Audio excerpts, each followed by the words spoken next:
अब यहां से मन हटाने के लिए, क्योंकि काल के लोक में हम रह रहे हैं, आप जी यहां से जाते हो, परिवार में हो सकता है पूरा परिवार भी उपदेशी हो आपका, नहीं तो ज्यादातर किसी परिवार में 2 नाम ले रखा है, किसी ने 1 न ले रखा है। और पूरा परिवार भी अगर उपदेशी है तो ना रिश्तेदारी में कोई चर्चा है, ना पड़ोस में है, ना गांव में, ना कहीं आप कार्य में जाते हो वहां कोई चर्चा नहीं मालिक की। तो आपको इसलिए बताया जाता है कि रह कर याद रखो इस बात ने, नहीं तो संसार की चकाचौंध में आपको भूल पड़ जाएगी। के याद रखे, मन तो बसरे सुख के सागर, जहां शब्द सिंधूरत नागर।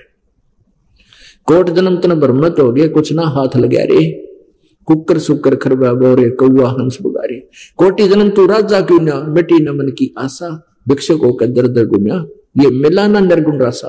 अब ये बारग ना मिलने से जो आज आपको प्राप्त है, आप जी ने कैसी कैसी सुविधाएं भी प्राप्त की ओम तक के नाम की जाप करके, क्योंकि पहले सब वेदों अनुसार साधना ही करते थे। या तो कलयुग में काल ने बिजली गिरनी थी, 36 पंथ बना दिए, 36 नाम नारे नारे बना दिए, उनको कोई लाभ होना ही नहीं, सब दुखी हो गए। वेदों अनुसार साधना करने से भी जीव को, जैसे आप जी को महावीर जैन जी की जो जीवनी कई बार दिखाते हैं, उन्हीं के द्वारा लिखी हुई, यानी जैनियों के द्वारा लिखी हुई, तो उसमें क्या लिख रखा है कि 30 करोड़ बार तक गधा बना, 60 करोड़ बार गधा बना, 30 करोड़ बार कुत्ता, और ने कितना लिख रखा है। और फिर लिखा है 80 लाख वर्ष बार, 80 लाख बार देवता बने।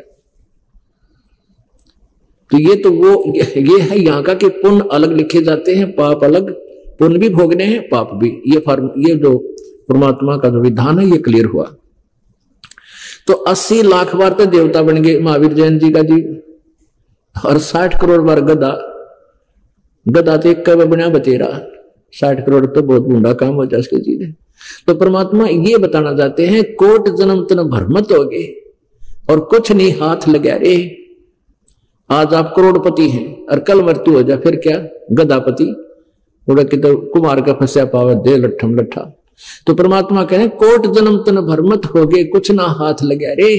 कुकर सुकर, कुत्ता गधा सुअर खर, कुकर सुकर खर बया बोरे, कौआ हंस बुगारे। कोटि जन्म तू राजा की न्या।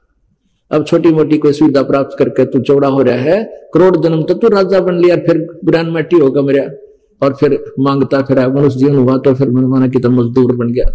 कोटि जन्म तू राजा की न्या, मिट्टी ने मन की आशा।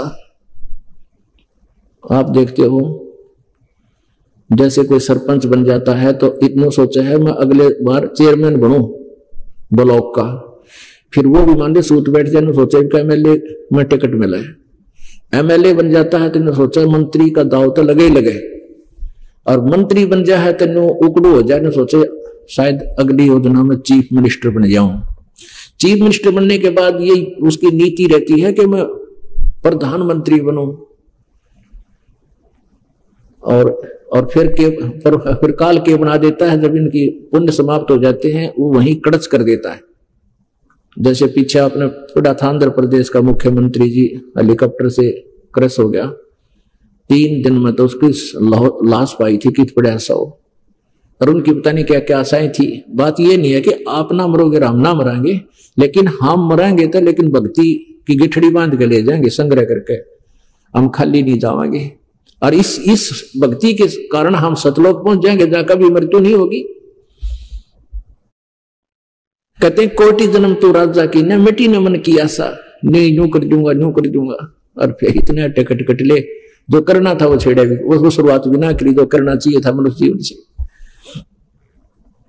बात ये नहीं है कि हम संसारिक काम ना करा, नहीं, इस काम में संसारिक कार्य में एक इंपॉर्टेंट वर्क, एक सब्जेक्ट और लगाना पड़ेगा इस भक्ति और भगवान का। तो कहते हैं कोट जन्म तू राजा की ना मिटी न मन की आशा, भिक्षक होकर दर दर गो मिला नी निर्गुण ऐसा।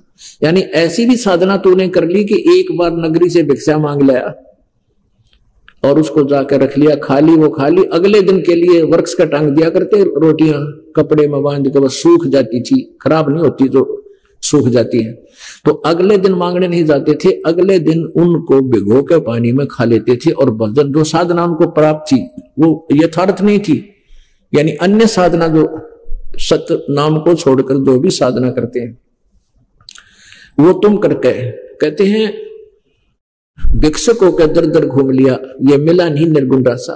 अब उन साधनाओं से जैसे स्वर्ग चला गया, स्वर्ग से फिर आ गया, अपने कर्म समाप्त करके पुण्य समाप्त करके फिर पाप कर्म के आधार पर पशु बन गया।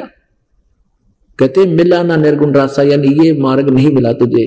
इसके ना मिलने से इंद्र कुबेर ईश की पदवी ब्रह्मा वरुण धर्मराया और विष्णु नाथ के लोक को जाकर तो फिर भी उल्टा आया।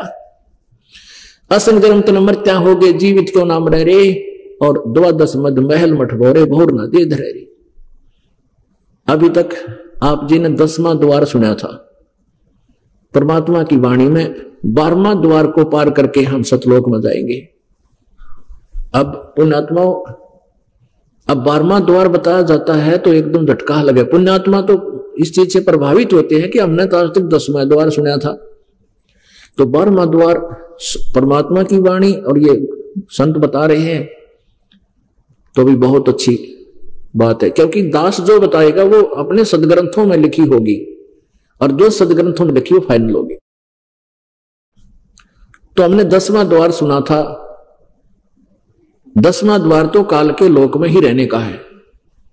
जो 11वां द्वार है वो परब्रह्म के लोक में खुलता है। 12वां द्वार है वो परम अक्षर ब्रह्म के यानी सतलोक में, उस सतलोक में खुलता है।